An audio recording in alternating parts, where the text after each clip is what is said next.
Hi, everybody. I'm glad to be back at SOAP. I had to miss last year because I had a niece who was getting married, and she had the nerve to think she could schedule that during SOAP. I had a discussion with my other niece. We did not repeat the mistake. Gosha mentioned that I did a public speaking workshop yesterday. The good news of that is that 2 of my students already did a great job this morning. The bad news of that is that all 12 of my students are now going to catch me doing everything I told them not to do. So, yikes. Well, show me the money. This is a crash course in finance, Finance 101 for content creators or content people. As Gosha mentioned, I'm the principal pragmatist with a consultancy that basically works in the space where analytics and content strategy and business management overlap. My background is actually in music performance, which is why I spent 30 years working in statistical software and audio technology software, doing a bunch of management roles, basically. And this talk is basically meant to give you a manager's view of finance and business that you probably need to have as a content person. Technology always works when you need it to. It's the best part. Hello? Lovely. Let's try this again. One moment. It just dropped. There we go. Okay. Here we go. So, this is a talk in 3 parts. Show me the money. Basics that you need as a content person. Show them the money. More advanced topics that you'll need when you're dealing with management. And give me the money, which is advanced topics for dealing with executives and how they think about money. But we're going to start with why me? Because how many of you really care, right? This really doesn't want to work. Lovely. Next slide, please. It would be nice if this worked. I think the Wi-Fi network doesn't like me. Excuse me. This worked earlier today. Oh, okay. Okay, we might know what the problem is here. Does this work? Yes, it works. Yay. No, it doesn't. Okay. Okay. I think the first thing I said is don't fuss with your technology and don't apologize when it doesn't work. Oh well. So, why me? How many of you love finance and budgets and spreadsheets? Show of hands? Okay, how many of you were arguing last night over beer whether something's OPEX or CAPEX? Hey, you're excused. You know, it's no secret that most of us would rather not think about this stuff. But the problem is everything costs money. And you really can't do any of the cool stuff you want to do unless you have money. And if you're not in control of your money, you're not in control.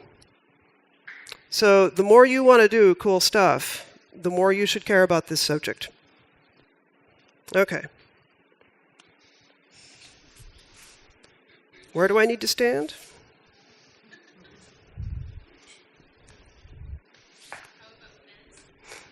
Excuse me? How about fence? I guess I want a clicker. So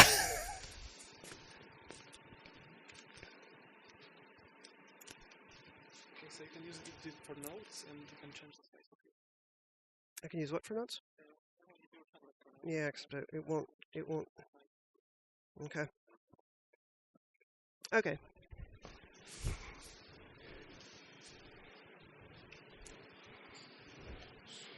Okay. Everything costs money. So I promised you that I told you about Global Pragmatica. It's kind of a one-woman show, but here's my staff. My business expenses start with printers, and then my staff, and then all the maintenance costs that go with those. Okay, so show me the money. The basic stuff that you need to understand is how business finance is a little bit different from personal finance, how the fiscal calendars are not the same as the real calendar, and budget. Okay, so in personal finance, this stuff is basic, right? You want to save more money, you want to make more money. If you're going to spend money, you want to spend it later, you want to spend less of it, and you want to avoid impulse purchasing, right? Well, you'd think that would apply to business finance, but it really doesn't.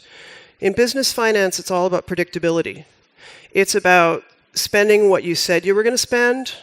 It was about earning what you said you were going to earn, when you said you would do it. And it's about being ready for opportunities that come along. In other words, impulse purchasing. Some money frees up, you want to use it. The reason is that your shareholders, in a publicly held company, your shareholders are judging you on the reliability of your plans. And they're really happy when you make more money, but they're unhappy that you didn't know you would do it. They're really unhappy when you spend more money than you said they would do, but what's even worse is, well, they don't want you to spend a lot of money, but they really don't want you to spend more money than you said you were going to spend. So it's really all about being predictable. That's in a publicly held company. Privately held companies, nonprofits, they can be a little bit different, but the principles are still basically the same. It's about confidence in your planning. Okay, the fiscal calendar. Well, that's easy, right? Calendar years in 4 quarters, starting in January, going to the end of the year, right? Well, in business, Q1 could be any quarter. Your financial year could start and end really any time, and it usually is not January. So, for example, Q1 might be in October and run through to September. So you have to kind of translate what you mean. If you say Q1, that's not January. It might be October through December. So if your fiscal year begins in October, that's when your budget begins. That means that your planning needs to begin about 3 months before that, in July. And you really need to be preparing for that planning process 3 months before that. Okay, so the fiscal calendar is not the same thing as the normal calendar that we live our lives on. Easy way to remember this, and the need to work ahead, is Annie's rule of DIY projects, which is you never ever start a DIY project, like fixing some plumbing at your house, any later than about 6 hours before the store closes, because you're gonna be going back to the store. Same deal in business. Start your finance planning a good 6 months ahead of when that budget's going to start. Oh, we were doing so well.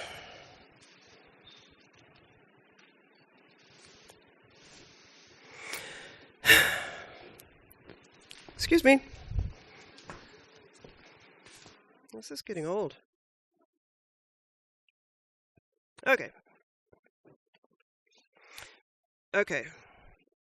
So how budgeting usually works is top-down. So with my staff, the executives decide how much money we're going to have for the year. Big bag of food. And I divide it out in my divisions, and they divide it out in their departments, and they divide it out in their teams, and we get down to what we think. That's the executive view of what the budget is. It's kind of top-down. And then also we work bottom-up. I talk to my team, how much food are we going to need, add that up to the team, add that up to the department, add that up to the division, et cetera. It rolls up to what we tell the executives we need. You might have noticed it's a different number. Remember, budgeting usually starts in Q4, so check with your team. When? Q3. Okay. So we had the top down, what the executive said we could afford. We had the bottom up, what the staff said we need. Now we're going to have some discussion, and we need to come together on that. What we think, what they think, what we think, why we think we need it, justifying the value, explaining it back and forth until you get somewhere. And sometimes there is a struggle. So, decisions eventually come from the top down. This is what we've actually got. somewhere in between what we said bottom up and what they said top down. And we need to do some adjusting, moving around, and now that's how it's going to be. It's a tedious process, and that's why finance people and managers are often grumpy near the end of the year. Be nice to us. But it matters, because everything costs money. And if you're not in control of your budget, you're not in control. She is. She really is. Okay, so that's how the process works on the business and finance side. Now let's think about how it actually works in our world. You start with your goals, because why do you want money? Because you want to do stuff. So what's the stuff you want to do? Lay out your goals. Break those goals into quarters, because the year runs in quarters. Figure out what you're going to need to do those things. Tools, training, whatever. And don't forget about those little hidden costs, like training and travel and things like that. And be sure to talk about value all the time. Managers think of us as a cost center, right? And they like to cut things that are cost centers. Well, if that's happening to you, you've already screwed up, because your job is to talk about the value of what you do. Content creators are a value center. We make it possible for our companies to do stuff that people want to pay for. We are a value center, and you need to make sure that you talk about it that way all the time. Okay, when you're planning your budget, don't forget about some of this other stuff, particularly risks. Risks are unknowns and surprises. And that could be anything from somebody breaking an arm and missing some work to a tsunami taking out a factory. You got to account for risks. So here's some tips. Pattern your spreadsheets after the ones that finance uses. Finance is probably going to have spreadsheets that are over the top with macros and all kinds of crazy stuff that you do not understand. And believe me, you don't want to try. But organize yours the way theirs is organized, so that you build up your budget in your spreadsheet and you can copy and paste stuff into their spreadsheet the way they laid it out. Here's why. You're going to be going back and forth a lot. Remember that top down, that bottom up, that top down, that bottom up, that arguing, and then finally you get those decisions, and now you have to figure out how you're going to live in that new budget. You're back and forth between those spreadsheets every time that happens. So make it easy for yourself. Learn how to use spreadsheets well. Learn how to use things like pivot tables and summaries so that you can see what, when they slice and dice things differently, you can see what they just did. And make sure that you can copy and paste back and forth between their hideous, awful, complicated spreadsheets and the ones that you actually understand, because you're going to be doing a lot of it. I see nodding. You've been there, haven't you? Okay. Track is, once you get your budget and you're going through your year, keep track on your budget. Keep track of what you're actually spending, what you're actually earning. Keep track of what the differences are, because those differences turn into opportunities. Somebody wanted to take a training, it was going to cost this much money, didn't end up happening because they were sick that week. Now you've got that money to spend. Quick, where are you going to spend it? Because what's the most important? Not saving money, spending the money you said you were going to spend when you said so. So keep track of things so that as those opportunities arise, you can seize them. Grow your budget year over year. The budget process started with a top-down, right? It started with how the executives are generally feeling, optimistic or pessimistic, and they started with last year's actuals. And if they're optimistic, they took those actuals and bumped them up a little bit. If they're pessimistic, they bumped them down a little bit. But they started with what you did last year. No matter what I plan and want to do next year, they kind of want me to spend what I spent last year. So I'm only going to be able to grow that a little tiny bit each year. So if I have ambitious plans, I need to be on top of this so that I'm growing my budget year after year after year, so that 5 years from now, I've built it up to a point where I can actually do those things that are bigger. It never hurts to be kind to finance people in Q4 and managers, because remember, we're grumpy. Also, you want to try to speak their language. It's not a CMS. It's an infrastructure investment in servers. Or maybe it's a recurring software cost for a subscription model. try to talk in finance terms, because otherwise they don't understand what you're asking for, and if they don't understand, you're probably not going to get it, right? Also try to speak in their numbers. We, in content, often end up getting stuck in hundreds and thousands of euros or zlotys or whatever.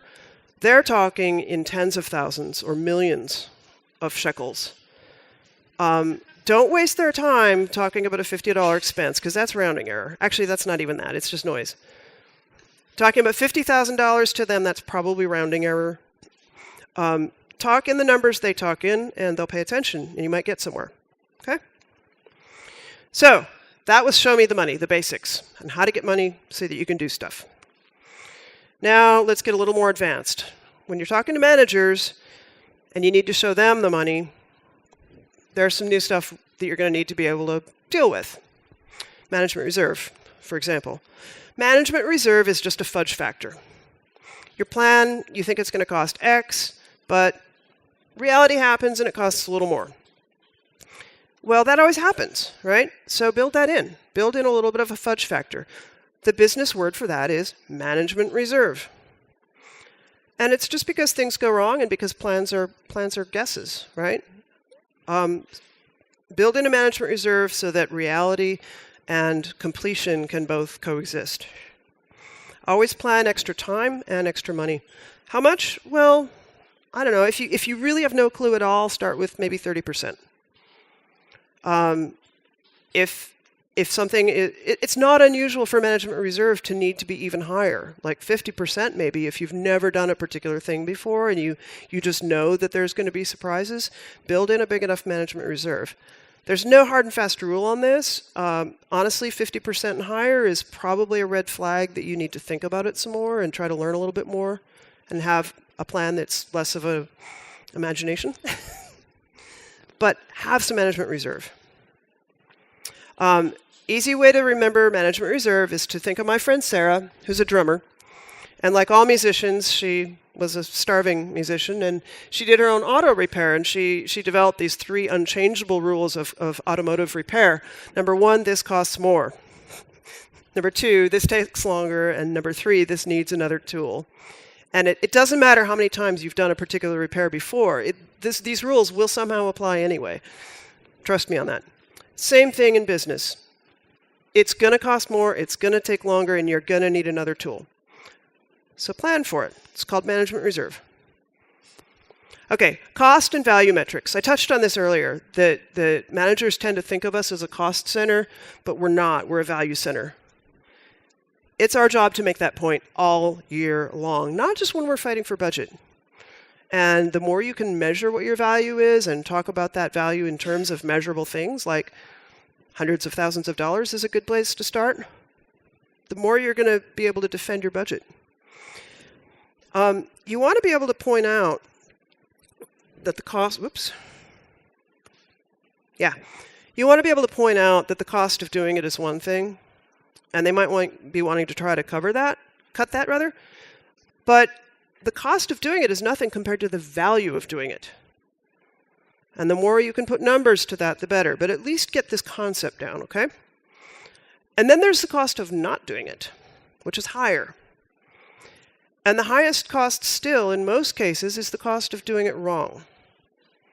So, get these concepts into your head. Be willing and ready to make these kinds of arguments in the elevator, on the stairwell, in the bathroom.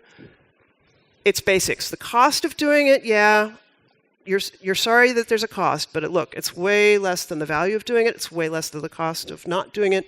And the worst thing of all is the cost of doing it wrong, because that's lawsuits. That's disasters. That's lost opportunities. Again, we are a value center, not a cost center. Say it with me. Say it with me. We are a value center, not a cost center. Okay. I know, it's after lunch. We're tired. Okay, return on investment. Don't freak out. This is not rocket science. This is just measuring what we do. Business case require measurements of value, and so you need to know how to estimate a return on investment. And it's not rocket science. It just amounts to asking why you're doing it and putting numbers to that. So, are you doing it to save money? How much money? When will you save that money? Multiply that by the length of the year. That's your ROI for the year. Are you doing it to make money? How much money? When will you start making it? Multiply that by the amount of the year that's left. That's your ROI. Are you doing it to save time? How much time are you going to save? What is it going to be worth when you can bring that product to market that much sooner? Or when you can stop having this expense? How much are you going to earn once you get it done? It's just basic. It's addition, subtraction, multiplication. It's all you need to calculate ROI. Okay. A little bit about outsourcing and some mistakes that you can make that will cost you. When you're outsourcing something, for example, you're hiring a localization company or you're hiring an outside firm to develop content or something like that, it's really important in the planning process that you don't let those vendors design your spreadsheets. And okay, so you're a content person, maybe you're not that comfortable estimating that outsourced service. You're probably outsourcing it because they're better at it than you are, right? So it might seem reasonable to have them run up the numbers for you. It might. It's not the worst place to start, but it's not a good place to start either, because to work with the localization example, people get caught up in talking about cents per word in localization. But the translation cost of cents per word is usually not a very big part of your localization budget. Usually, a lot of your localization budget, and the part that varies a lot, I see people nodding, you've been down this road, the part that ends up varying is buried in these fuzzy hourly costs. Well, any cost that's kind of fuzzy in your estimate is the cost that's going to grow in reality. And it's going to grow a lot, and you're not going to be able to argue about it because it was fuzzy. So you may not know that much about localization, but you know what the scope of work is that you need done, right? You know how many words you're trying to translate. You know how many images there are in your book. You know how many videos there are. You know what the scope of the actual work is that you want back. So find a way to measure all that work that you're sending out in those terms that you understand, that are real to you, that you can measure right now. And then as the project goes, you can track your actuals against those planned costs. And if you understand that you added 20% more words, well, you're going to understand that you're going to have 20% more translation cost, right? Makes sense to you, right? Well, that's not how people are going to be thinking about it when they're trying to win your business and they're trying to look like they're giving you the lowest bid by burying all the real costs in these fuzzy things that they'll change later. So don't let your vendors design your spreadsheets. You design the spreadsheet. Start with the scope of work in terms that you understand, that you can measure as the project is going. As the project is going along, check your actuals against your plan. Make sure that your cost changes are tracking with your scope changes. It's all common sense, right? Cool. Okay. Are contractors cheaper? Well, it depends. Depends who you ask. As a manager, as a people manager, I say no. Contractors cost more because there's a higher per hour cost, plus there's the administrative overhead, but that, by the way, that's me. There's a lost training investment, me again. There's a denial about the fact that we actually have a long-term need for this extra labor. And people tend to forget about things like software licenses and machines and the time that it takes to do all this stuff, because that's, yeah, me. Well, my job as a manager is to make sure that my managers and executives don't just think that my time and my agony are free. But the way they look at it is different. And so you ask an executive, is a contract cheaper? They say yes, and they're right. From their perspective, here's why. Because a full-time employee doesn't just cost their salary. A full-time employee costs 150 to 200% of the salary, usually. And that's the fully loaded cost with training and benefits and taxes and the desk you sit at and your parking and all the other benefits that you get as an employee. Also, contractors are an expense, not a liability. They're a cost we have this month, whereas an employee is a cost you have every month, forever. executives also like to keep their options open, because while I might be trying to scale up for all the projects that I know are coming, they might know that, in fact, they're going to have to cut some projects, and they don't want to have employees on that they're not going to be able to use. And then there's that recruiting cost. Well, the recruiting cost for an employee is a number that shows up in their budget, and they have to pay for it, whereas for a contractor, it's just my time. That's free, right? Okay. Do budget postmortems. Same deal as project postmortems. You had a plan, you acted it out as well as you could, you got somewhere in the end. You go back and look at it, right? And you look for lessons learned. Do the same thing with your budgets. Couple of reasons. One is you want to show accountability up to the people who are giving you the money so that they'll give it to you again. You want to show that accountability down so that your staff understands that you really are watching this stuff and you expect something for the money you're spending. You want to compare what actually happened against the plans and figure out why so that you can apply the lessons learned next time. You remember management reserve, that fudge factor because of the unknowns? Well, over time, you should have fewer unknowns. You should be able to get by with smaller fudge factors because you've been learning over time. And you want to fine-tune what percentage of management reserve to do on the next project. Another thing that a good management skill is to think about horse trading. You're not always going to get the budget you ask for. You're not ever going to get the budget you ask for. But you still want the stuff, right? There might be other ways of getting it. You might be able to trade some things that aren't money. You might be able to trade timing. So, for example, I can't afford a super expensive software license. Well, maybe I can negotiate that price. Maybe I can work with the vendor and give the vendor an endorsement or host a training class in our facilities for them. Or maybe I can do something else to make it worth the vendor's while to trim that cost a little bit. Or maybe you can trade time. Maybe I can't get the budget for it this quarter, but if I wait a quarter and do it later, I can. Or we might end up with use it or lose it money at the end of the year, then we can get it started a little sooner than we expect it to. The other thing that can happen is that other departments are also trying to manage their budgets, and stuff goes wrong. So the engineering department had a bunch of money they were going to spend on a new lab. There were delays in construction. It hasn't happened yet. They don't want to give that money back because if they do, next year's actuals are based on this, or next year's budget's based on this year's actuals, right? So they want to spend what they said they're going to spend, even if it means giving it to you, because that way they'll have it in their budget next year. So it pays for a manager to be in good conversation with the other managers so that if that lab construction gets behind and they've got some money that they want to spend but they can't yet, woohoo, I got a license over here I can pay for. Awesome. Okay, so let's show them the money. Okay, now give me the money. Executives. These are more advanced concepts, and they're kind of scary sounding, but they shouldn't scare you off your quest. And I'm going to go through these really quickly because they're not actually hard. They're just scary terms. Okay, opportunity costs. Opportunity costs are the costs of not doing things. Or they're the cost of doing things a stupid way.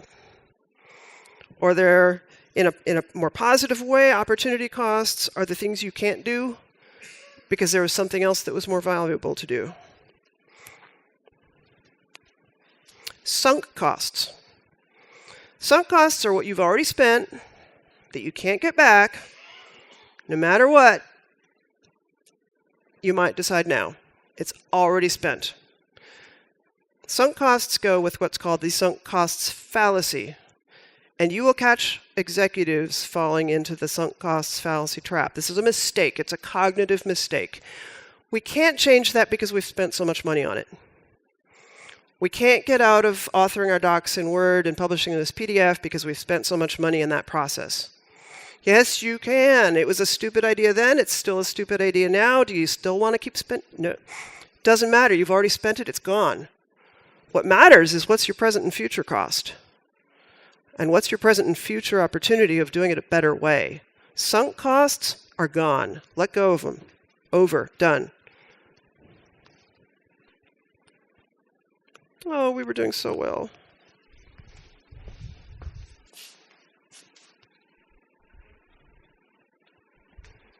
Here we go. Whoa. We got through that fast. Okay. Operating expenses versus capital expenses. Operating expenses are the ones we normally deal with. They're regular, repeating, small amounts, repeating amounts, small. They're stuff managers deal with. They're basically cost of doing business stuff, software licenses, equipment. They are tax deductible. Now, tax laws vary and the way you account stuff varies, but in general, OPEX are tax deductible costs. CapEx, or capital expenses, are specific expenses. They're one-time and they're larger. These are things executives deal with. CapEx are meant to expand your capacity or enable you to do something new. And they're depreciable. Depreciation versus expense. An expense is something that comes right off the top for your taxes. A depreciation is something whose cost you have to spread out over years on your taxes. In general, the difference between OPEX and CapEx is around $25,000 a quarter-ish. Again, it has to do with tax laws. But that's kind of ballpark. So OPEX is manager stuff. CapEx is executive stuff. Amortization. This is just a $5 word for paying for stuff over time. Like you get a car loan that you pay for 5 years at a 3% interest rate.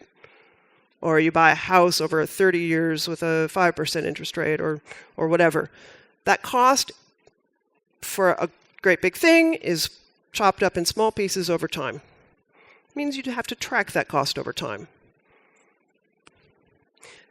Hint, amortization is usually a CapEx thing. Okay, accrual. Accrual are costs or revenues that have happened, but they haven't been recognized yet on the books. So for example, I've outsourced something and they're making progress on it. They got a lot of work done, but they haven't met a payment milestone yet. So although we've kind of spent the money, we haven't actually spent the money. That's an accrual. Or you've got a big sale. You just made a really giant sale, but the check isn't going to come until next month because of the way the contract was written. You kind of have the money, but you don't have the money. That's accrual. Hint, accrual is usually a CapEx thing. You don't usually bother with accrual on the OPEX stuff, the small operating expenses. You bother with accrual on the big capital expenses. Present and future value of money. Again, this is just like a car loan. Present value is how much your money is worth right now. Excuse me. Present value is what some money is worth right now that you're going to have later. Some future money is worth something to you now. What's that amount? So $1,200 in the bank a year from now might have started out as $1,100 in the bank now that earns interest over the year. Future value, it's just the same thing backwards. It's what money you have now is going to be worth later. So it's just the interest effect. And then there's earned value. Earned value compares the value of the work you've gotten done to what you've spent on it. And think about payment milestones.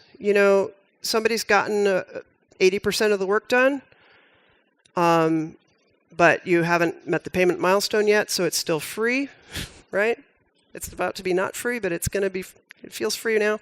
But your earned value is how much the value of the work actually done is. And earned value is really only something you can use. It's not, anything that's just sort of an investment in learning or growth or something like that, or getting your outsourced team ramped up, but they haven't done any actual work yet. You have no earned value. You might have spent some money, but you have no earned value. Typically with earned value, all you're doing is comparing the value you're getting back to what you've spent, and you're keeping track of that over time. And they're going to wobble back and forth because value comes in before you pay for it. Sometimes you pay for it before you get it, etc. But you don't want those things to get too far out of whack with each other. They should be pretty close. So that's the advanced stuff. Give me the money. Which brings us to question period. And if you don't ask questions, I can give you a quiz instead. So who's got the first question? Oh, wait. Who's got the microphone is the more important.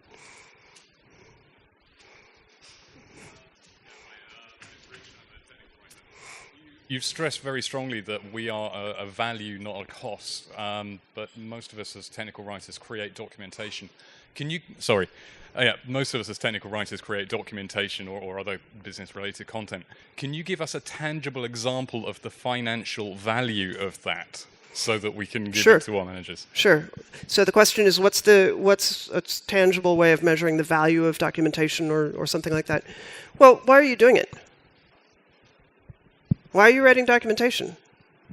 Is it because someone likes the look of the book on the shelf? I actually worked for someone who wanted it for that reason. Don't get me started. You're doing it because otherwise you're going to have support costs. So what's the cost of all those support calls you're not getting? You're doing it because you want your customer to actually get something done with it. So what's the value of what they're getting done because they know how to do it?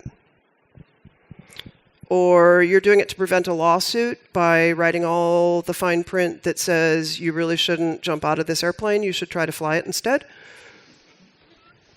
What's the cost of somebody jumping out of it instead? You know, that's how you measure it. You go back to why are you doing it in the first place?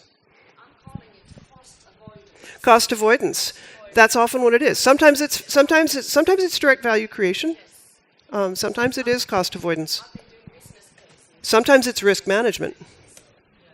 Customer retention. Yeah. Don't get tripped up by that. When someone asks you to measure the value, don't freak out.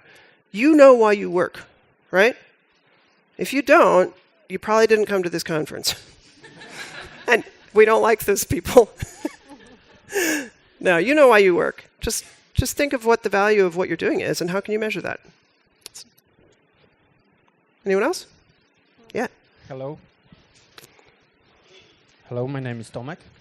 I have a question regarding the cost of your staff, your people.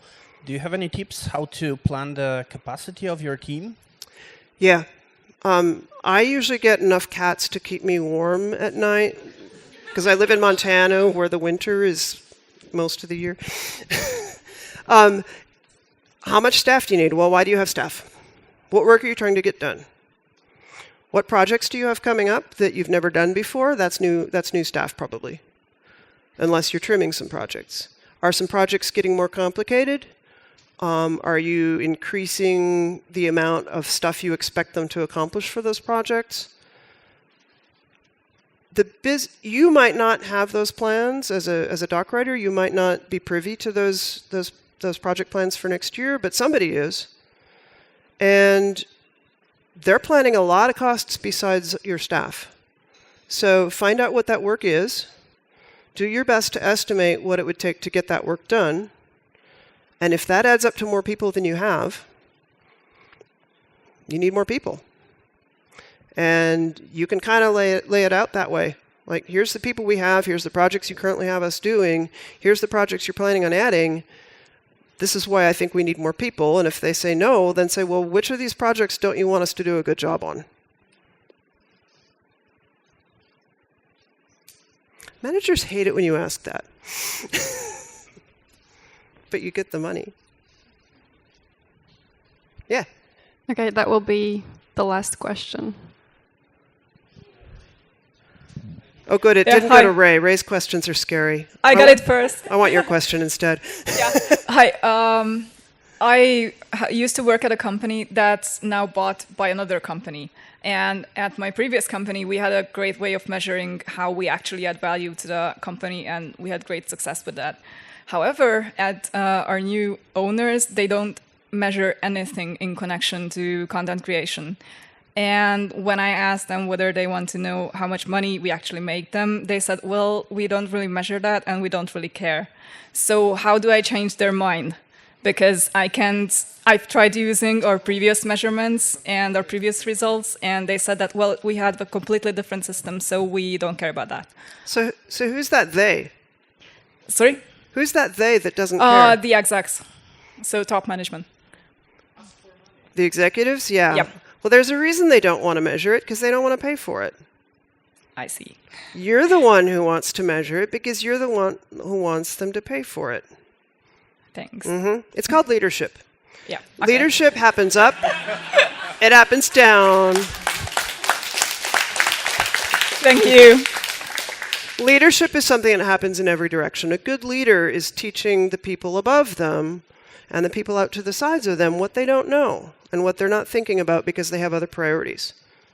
Now, it's not that executives are stupid, it's that they're thinking about other stuff. And thank God they are, because I don't want to have to think about that stuff, right?